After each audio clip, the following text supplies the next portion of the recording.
Hello students, मैं Anoop sir.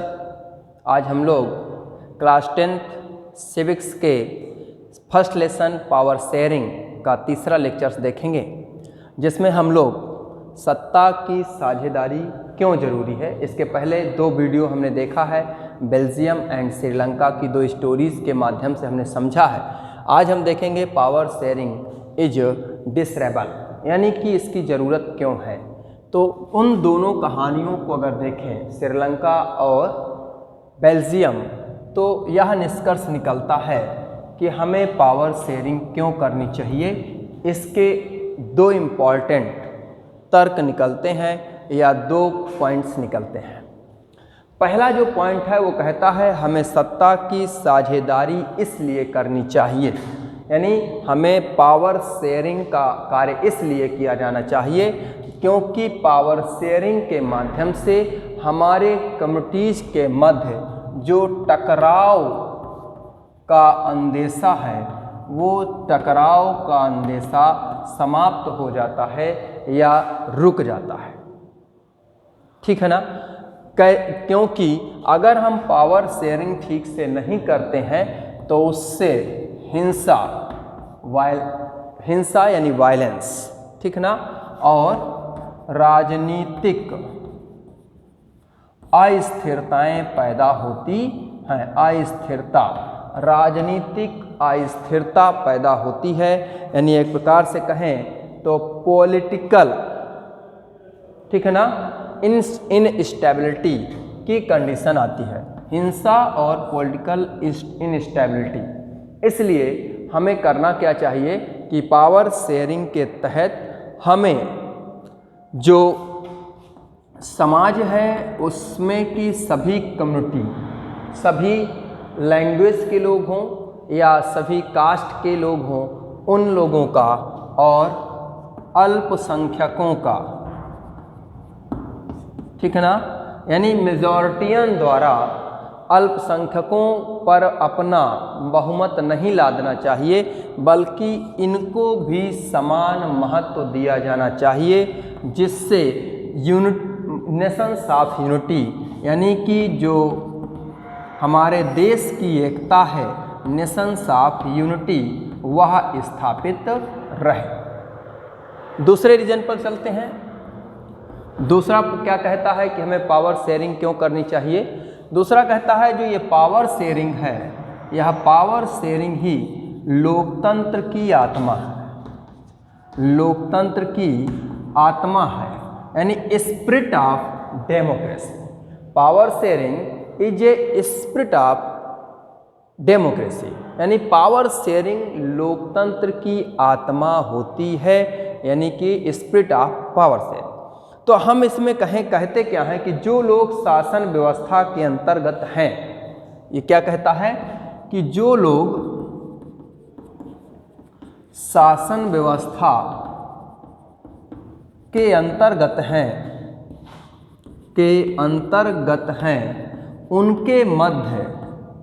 उनके मध्य शक्तियों को बांट देना चाहिए या उनके मध्य ही सत्ता यानी पावर का वितरण कर देना चाहिए या पावर का डाइवर्जेशन या डिवीज़न कर देना चाहिए। वैध सरकार, यानी कि जो वैलिड गवर्नमेंट होती है, ठीक है ना, जो वैलिड गवर्नमेंट है या वैध सरकार वही सरकार होती है जो समूह के शासन पर जोर देती है या शासन कार्य में समूह के सभी लोगों की सहभागिता को स्थापित करती है, वही वैलिड गवर्नमेंट होती है। तो पहले वाले तरीके को हम लोग क्या कहते हैं, युक्तिपरक। युक्तिपरक मतलब प्रूडेंटियल, ठीक है ना। प्रूडेंटियल का मतलब है, यानी युक्तिपरक का मतलब ये होता है कि लाभ हानि का ध्यान रखे बिना सावधानी पूर्वक लिया गया फैसला। और दूसरा नैतिक तर्क होता है, यानी कि मोरल कंसाइंटेशंस, यानी कि एक प्रकार से ये प्रूडेंटियल है और ये मोरल है। Okay, prudential and moral. तो एक प्रकार से सत्ता की साझेदारी के दो तर्क हैं, पहला है प्रूडेंटियल, दूसरा है मोरल। आपसे एग्जाम में ऐसे ही पूछा जा सकता है, सत्ता के साझेदारी के प्रूडेंटियल तर्क को दीजिए या मोरल तर्क को दीजिए। ओके, अब आगे टॉपिक है कि जो हमारी सत्ता की साझेदारी है उसके कितने रूप हो सकते हैं।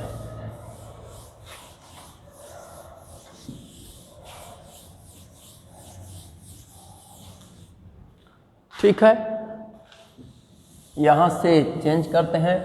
सत्ता की साझेदारी के रूप, ठीक है ना, यानी फ्रॉम ऑफ पावर शेयरिंग कर दीजिए, या कहें कि आप कर दीजिए फ्रॉम ऑफ पावर शेयरिंग।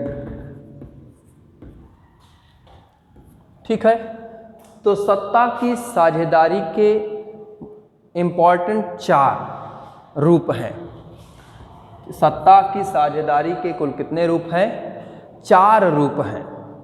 जो पहला रूप है वह है कि शासन के विभिन्न अंगों के मध्य, शासन के विभिन्न अंगों के मध्य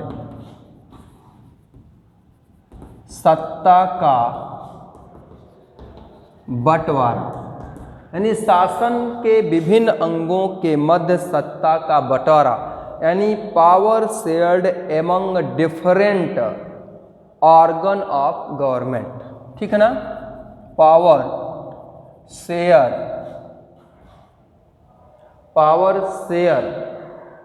एमंग डिफरेंट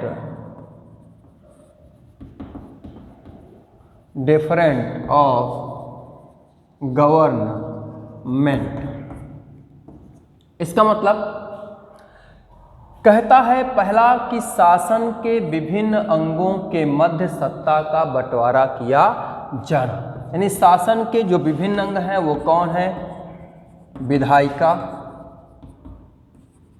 कार्यपालिका व न्यायपालिका। तो जो शासन में के जो शासन है उसको विधायिका, शासन के अंगों को विधायिका, कार्यपालिका और न्यायपालिका में जो विभाजन किया जाता है उसे ही हम लोग कहते हैं अंगों के मध्य सत्ता का बंटवारा, यानी डिफरेंट मतलब among different of governments. Organ नहीं लिखा गया, power sharing different organs of government. तो जो विभिन्न ऑर्गन्स हैं या जो जितने भी अंग हैं उनको बांटना। तो विधायिका मतलब होता है लेजिस्लेचर, ठीक है ना। कार्यपालिका जो काम करने वाली है, एग्जीक्यूटिव होती है, जुडिशरी। इनके मध्य सत्ता को बांट देना ही पावर शेयरिंग कहलाता है। यानी कि ऐसे बंटवारे को, अब इस बंटवारे की बात करें कि ऐसे बंटवारे को हम लोग सुनिश्चित करें कि इन अंगों में कोई भी अंग असीमित शक्ति, अनलिमिटेड पावर का प्रयोग न कर पाए और एक अंग दूसरे अंग पर कंट्रोल रखे, अपना नियंत्रण रखे। सत्ता के अंग विधायिका, कार्यपालिका, न्यायपालिका को बांटना है। इसमें यह कंट्रोल रहेगा कि कोई भी ऑर्गन अनलिमिटेड पावर का यूज नहीं कर सकता है, ठीक है ना। और साथ ही एक अंग दूसरे अंग पर अपना कंट्रोल रखता है। जैसे जो कार्यपालिका है, एग्जीक्यूटिव है, ठीक है ना। कार्यपालिका किस पर? विधायिका के प्रति उत्तरदायी होती है, ठीक है ना। और विधायिका से कार्यपालिका बनती है। न्यायपालिका इन दोनों पर अपना नियंत्रण रखती है। न्यायपालिका के जो नियम कानून हैं, न्यायाधीश कैसे बनेंगे, कैसे चुने जाएंगे, उनके कौन से पावर होंगे, वो कौन? वह जो है विधायिका तैयार करती है। ओके, समझ आया?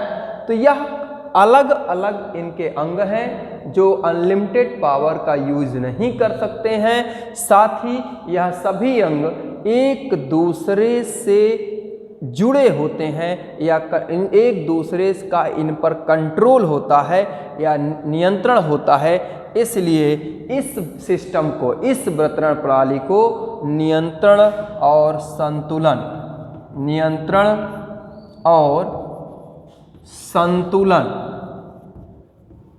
की व्यवस्था, नियंत्रण व संतुलन की व्यवस्था कहा जाता है। यानी सिस्टम ऑफ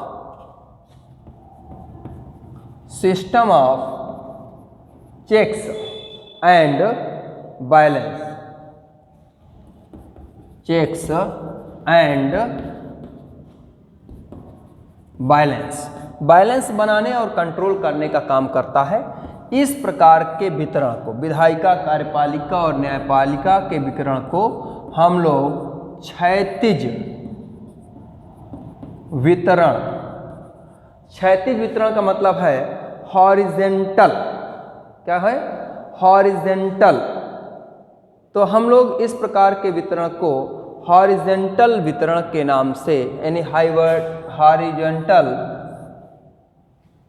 डाइवर्जेशन या हॉरिजेंटल वितरण के नाम से जानते हैं। तो इसे हम लोग क्या कहते हैं, क्षैतिज वितरण कहते हैं या हॉरिजेंटल डिविजन्स के नाम से जानते हैं। ओके, सेकेंड पॉइंट पे आते हैं।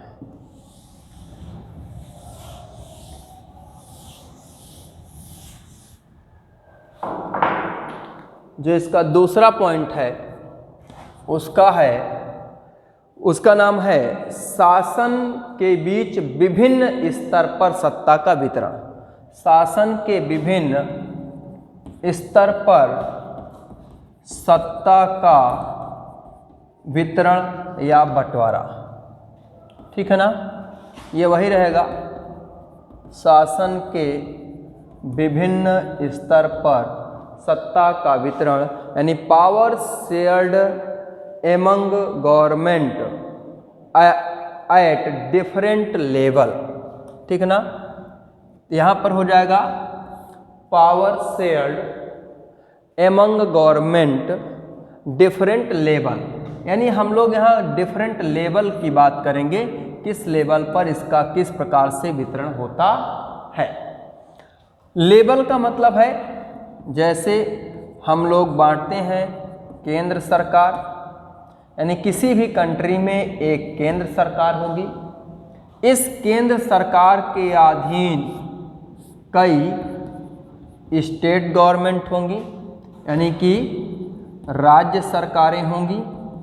और इनके बाद एक तीसरे स्तर की भी व्यवस्था हो सकती है जिसे हम लोग लोकल गवर्नमेंट यानी स्थानीय सरकार के नाम से जानते हैं। तो ऐसा वितरण जिसमें central government, state government and local government का डिवीज़न होता है, इसे हम लोग सत्ता के विभिन्न स्तर पर वितरण के नाम से जानते हैं, यानी सत्ता के विभिन्न स्तर पर बंटवारे के नाम से जानते हैं।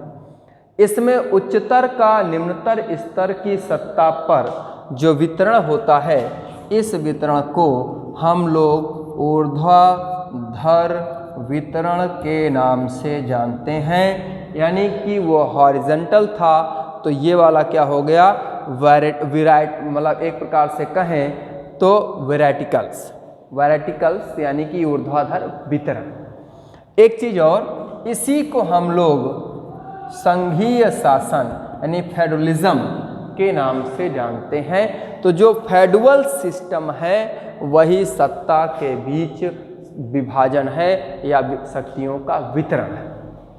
दो प्रकार का फेडरल सिस्टम आप 9th में पढ़े हैं, ठीक है ना। एक बताया गया था कि एक बहुत बड़ा एक राज्य स्वतंत्र राष्ट्र है और उसके अंदर कई स्टेट हैं। दूसरा कहा गया था कई स्वतंत्र राष्ट्र मिलकर एक बड़ा स्टेट बनाएं और सभी स्वतंत्र राष्ट्र स्टेट के रूप में परिवर्तित हो जाएं। तो इन सभी तरीकों को आपने 9th में पढ़ा था, तो ये फेडरल सिस्टम हो गया। चलिए तीसरा देखते हैं।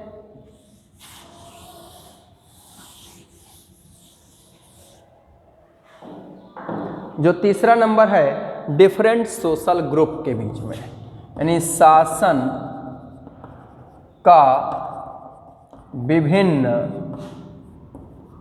सामाजिक समूहों में वितरण, यानी वही है पावर शेयरिंग, यानी power shared among different social group. ठीक है ना, ये हो गया डिफरेंट सोशल ग्रुप, यानी जो पावर शेयर्ड है हम उसे डिफरेंट सोशल ग्रुपों के बीच पावर को शेयर करेंगे या पावर को शेयर करते हैं। तो वो कैसे ग्रुप हो सकते हैं डिफरेंट पावर ग्रुप जो है, तो इनको आप अगर देखें तो डिफरेंट सोशल ग्रुप, आपने अभी बेल्जियम और श्रीलंका की कहानी सुना था, तो बेल्जियम और श्रीलंका दोनों भाषाई आधार पर बटे थे, यानी लैंग्विस्टिक कह दीजिए या लैंग्वेज के आधार पर इसका विभाजन हुआ था। इसके अलावा दूसरा विभाजन एक धार्मिक समूह का है। आपके इस चैप्टर पर एक खलील लेबनान की कहानी है, जिसमें लेबनान के खलील नाम के व्यक्ति की एक कहानी है, उसको आप अगर पढ़ेंगे तो उसमें आपको सामाजिक धार्मिक यानी रिलीजियस कम्युनिटीज, तो भाषाई आधार पर या रिलीजन्स के आधार पर भी सत्ता का वितरण किया जाता है। जैसे कि बेल्जियम में देखा गया था, डच और फ्रेंच भाषी लोगों ने सत्ता का समान तरीके से विभाजन किया था, यानी दोनों भाषाओं के जो मंत्री हैं उनकी संख्या समान थी। लेबनान की कहानी आप पढ़ेंगे तो वहाँ भी मिलेगा कि वहाँ सभी पद निर्धारित थे कि राष्ट्रपति किस धर्म का होगा, प्रधानमंत्री किस धर्म का होगा, स्पीकर किस धर्म का होगा। वहाँ भी सत्ता का सभी रिलीजियस के आधार पर विभाजन, रिलीजन्स के आधार पर विभाजन था और यहाँ लैंग्वेज के आधार पर विभाजन था। तो यही कहा गया कि इसमें भाषा और धार्मिक समूहों के आधार पर सत्ता का विभाजन किया जाता है। ठीक है ना, तो यहाँ भी याद रखना है कि इसी तरीके से अल्पसंख्यक समुदायों को भी उचित हिस्सेदारी दी जा सकती है। जैसे यहाँ पर कहें कि जो अल्पसंख्यक समुदाय हैं जिनकी संख्या बहुत कम होती है, अल्पसंख्यक समुदायों को भी हिस्सा दिया जा सकता है। तीसरा तरीका है विभिन्न सामाजिक समूहों के बीच सत्ता का वितरण, यानी कि एक प्रकार से भाषाई और धार्मिक समूहों के बीच वितरण। इसी प्रकार से अगर कहें तो इसी के अंतर्गत आता है कि अल्पसंख्यकों को आरक्षण की व्यवस्था दिया जाना, आरक्षित किया जाना, रिजर्व सीट दिया जाना, इसी के अंतर्गत आता है। और जो चौथा पार्ट है, अंतिम पार्ट है, उसको हम लोग देखते हैं। चौथा पार्ट अलग तरीके से है, the way political party and pressure group. ठीक है ना, पॉलिटिकल पार्टी यानी राजनीतिक दल, ठीक है ना, राजनीतिक दलों का, या ऐसे कर दीजिए पॉलिटिकल पार्टियों पर, the way of political party pressure group यानी दबाव समूह व मूवमेंट्स आंदोलन का प्रभाव, मतलब कि शासन के विभिन्न स्तर पर राजनीतिक दलों पर दबाव समूह और आंदोलन यानी मूवमेंट का प्रभाव देखना है। इसको कैसे करते हैं, तो सत्ता के बंटवारे का एक रूप ये भी है कि दबाव समूह और आंदोलन द्वारा सत्ता को प्रभावित और नियंत्रित किया जाता है। तो ये दबाव समूह और आंदोलन सत्ता को नियंत्रित करते हैं। तो हम सबसे पहले बताते हैं what is pressure group, what is movements. Movements आप लोग जानते हैं किसी भी प्रकार का रिवोल्यूशंस है, क्रांति है, और उस क्रांति के माध्यम से सत्ता को चेंज करना। जो दबाव समूह होते हैं ये एक प्रकार के पॉलिटिकल ग्रुप की तरह होते हैं। डिफरेंट ये होता है कि पॉलिटिकल ग्रुप का जो एम्स होता है, उद्देश्य गोल्स होता है, तो पॉलिटिकल पार्टी का जो गोल होता है गवर्नमेंट बनाना, निर्वाचन इलेक्शन में भाग लेना, गवर्नमेंट बनाना, और नेशनल थीम्स को रखते हैं, राष्ट्रीयता को अपने अंदर रखते हैं, यानी उनका जो गोल है वो राष्ट्रीय विकास होता है। प्रेशर ग्रुप ऐसे ही कुछ विशेष कम्युनिटीज़ के ग्रुप होते हैं जिनका काम होता है कि जो इलेक्शन है उन इलेक्शन के समय पॉलिटिकल पार्टी पर अपना प्रेशर बनाकर इन पॉलिटिकल पार्टी के माध्यम से अपने हित के काम करवाना या अपने कमिटीज़ के हित के लिए कार्य करना, ऐसे प्रेशर ग्रुप होते हैं। इनका नाम प्रेशर ग्रुप इसीलिए है क्योंकि ये विशेष कम्युनिटी के लिए काम करते हैं। इनका जो गोल है वो नेशनल नहीं होता है बल्कि अपने विशेष कम्युनिटी के लिए होते हैं। एग्जाम्पल जैसे लेबर, ठीक है ना, लेबर पार्टी लेबर्स के हित के लिए काम करेंगे, लेबर्स के लिए काम करेंगे, ठीक है ना।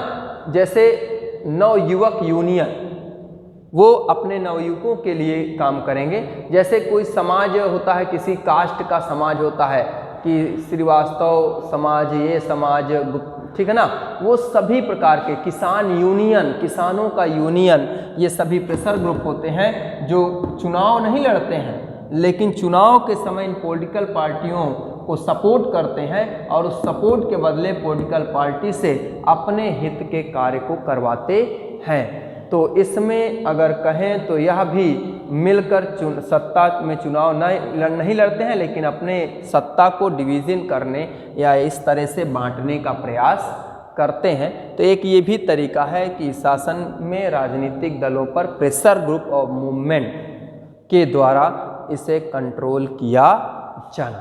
तो इस प्रकार से ये आपका चैप्टर ख़त्म होता है। इसके एक्सरसाइज आपको प्राप्त हो जाएंगे, ठीक है। आप लोग लेबनान में खलील की एक स्टोरी है उसको ज़रूर पढ़ेंगे। वीडियो आपको पसंद आई हो तो लाइक एंड सब्सक्राइब जरूर करें।